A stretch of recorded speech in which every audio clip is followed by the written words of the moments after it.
We are struggling to buy reasonably priced furniture and decor items, even in bulk. Are you able to guide us where we can buy the staging products, including furniture? That is the question. Now let's get you an answer. And while doing so, I'll throw up some videos of me walking around the warehouse just to keep things interesting. The question about where to find well-priced staging stock, basically. It's something that we started off purchasing from giftware stores, and it was something I was willing to pay the extra because I needed stuff really quickly.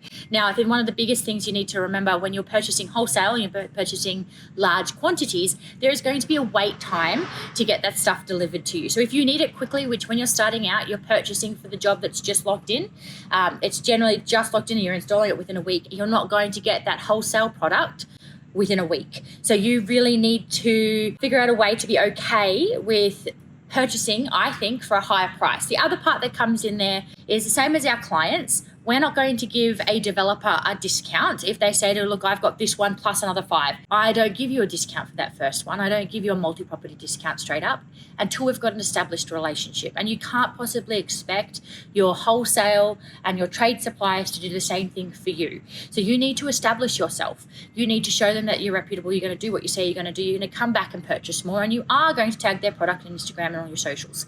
So if you get all of that, then in return, they're going to look after you. I guess that's sort of a year in, we were then going, well, hey, I need to look out a little bit further than my little giftware stores and the news agencies, things where I could get more of the boutique feel. I was really fortunate. One of those boutique homeware stores, one of the managers, probably completely unbeknown to her, she told me about one of their suppliers. And that's honestly how I started my look into the world of wholesale and manufacturing. So my first wholesale supplier I ever reached out to was Rael. Rael were fantastic at supplying very, very well-priced canvas artworks. They then went to glass frame artwork. They then went to small furniture, and now they no longer exist, unfortunately. But they were a really great introduction for me. They had no minimum spend. They had no minimum order for me to be able to get a wholesale or trade account. I just needed an ABN. Now, there are still wholesale and manufacturer trade companies that offer this, so you don't have to have a minimum spend. You will be able to find them pretty easily. And my biggest suggestion is to go to a trade fair. So we went to our first trade fair, to Reed Gift Fairs, probably in our 3rd year, I think it was, of existence. I was blown away. I took Cassie with me. We went down there, we went and looked through and found so many suppliers of whom I'm still only just starting up with relationships now. Set up the trade accounts while I was at Reed Gift Fairs, because you're obviously there for a reason, not just going there to spend a Sunday afternoon. They let you sign up there and then. So that was an absolutely fantastic eye-opening experience. I found so many suppliers, I found options, and I found pricing that I didn't know was as possible. So that's where I was open to is Albi, Madras Link, Swing Gifts, Coast to Coast Homes, those really big suppliers. But still now, there are Swing Gifts get our supply to us very quickly. We get them within 2 days. Madras Link pretty quickly as well. Is Albi do take a good couple of days, almost a week to get it up to us here in Brisbane. And Coast to Coast, they're based over on the other side of Australia, so they take around 2 to 3 weeks to get our product to us. Honestly, it depends on what I'm after as to how quickly I need it, as to whether I'm going to get from those suppliers. Or do I need it tomorrow? Do I need to go to Oz Design, who actually look after us really, really well? They have a fantastic trade discount. They offer 30% to stylists off all of the floor stock. And they've got a clearance centre here in Brisbane where I can go and get a discounted price again. It's about finding those relationships on site. Does your Freedom have floor stock that I need cleared? Does Eureka Street Furniture, who we're really fortunate, they have their warehouse literally across the highway from us, like just 2 minutes down the road. So I can order and pick our stock up on the same day. Unless you are rural is a completely different kettle of fish. I'm also had more of an appreciation and understanding that New Zealand, again, a completely different kettle of fish. If you're metropolitan, you will have access to some of these suppliers in some format. Linen is something, I guess, that's a little bit trickier, I believe, to find quality linen that isn't going to fade, that stands the test of time and doesn't go out of trend. Adairs is our through and through favourite. So all of our linen, everything like that. Now, we go through the same sort of issues as everybody else. They have commercial accounts available. You do need to have a minimum spend. You need to spend that in one go, which was a really big thing for me when we were starting out, to spend like $3,000 in one shop. I was really fortunate again to have built a relationship with the manager at the store, who then allowed us to piece together 3 transactions.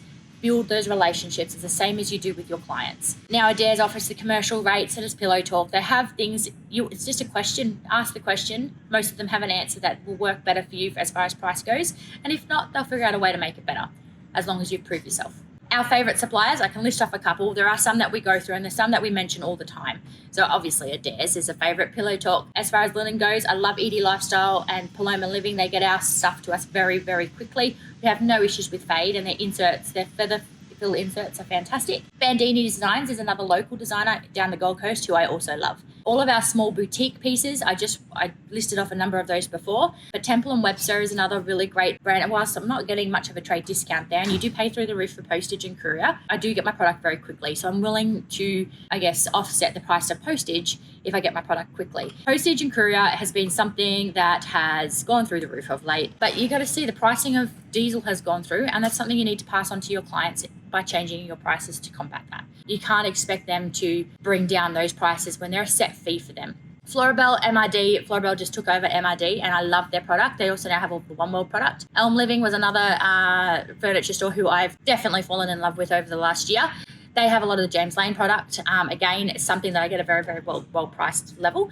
And they're also at all of the Reed gift fairs and decor and design. RML is another product who's very local to us, who now have their stuff offshore, but they assure me they're going to get it to us very quickly. Globe West is stepping it up a level, and their product does take quite a while to get here, but there's so many. So go to the trade gift fairs, go and have a look and see, and have an experience of what is behind all those doors. Ask the questions about manufacturing, trade and wholesale pricing. There is a tiered thing. It's not just one discount for all. Prove yourself, you'll get a bigger discount. So trade, generally stylists who do little bits and bobs. Then once you do a volume of stuff, you start getting a wholesale discount. Now that's very attractive, that discount. Some places make you spend it as a yearly spend, otherwise you lose that premium. Others, once you reach a count, that level, then they'll let you stay on there forever. Ask a question. So one of the things that is important to remember when we're buying furniture is to have a bit of a plan around, and I guess we're talking more specifically around cost, because there's a whole range of furniture that you can buy. You can go very cheap from certain stores, you can go very expensive. And one of the things, especially in the early days when your money, what funds you do have available is being split in a number of different ways. You might have warehouse, you might have people, trucks, there's a whole range of things.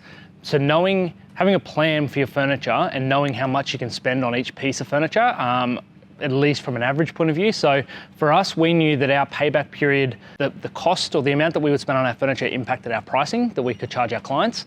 And so we had a payback period that we were trying to target for our furniture. So depending on how much it cost to buy, we wanted to be able to pay that furniture back or pay for itself within 3.5 to 4 jobs. So the cost that we could hire it out at had to be enough that after 3.5 to 4 jobs, it was paid back.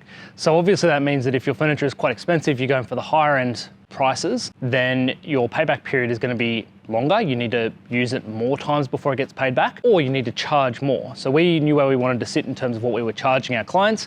Therefore, that helped. We reverse engineered that back calculated it to figure out what we were allowed to spend on, say, the average coffee table or the average armchair. From there, Phoebe would go and look at the furniture that she wanted. Some of it was a little bit higher, then she had to find some a little bit lower, and it was balancing all of that out.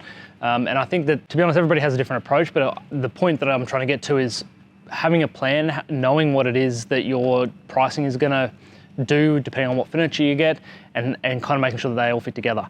The other part is in the early phase, what furniture are you buying? So is it that you should target, say, all of your artwork before you go for sofas and those sorts of things? And this is obviously under a model where you can hire a lot of the furniture that you don't have. So if you don't have that option, you need to buy all of it.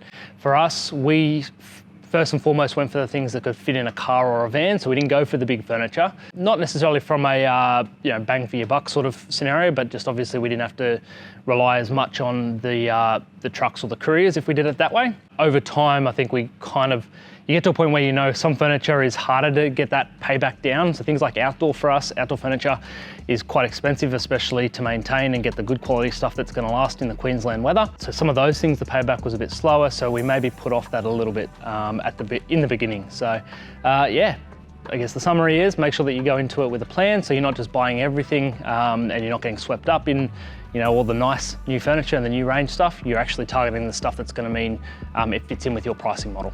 Thank you very much for watching. Now, Phoebe provided a decent amount of supplies there, but it's definitely not a full list. If you are interested in full list of our suppliers who we use. Now, we have done this in the past, but it's definitely outdated and needs some updating.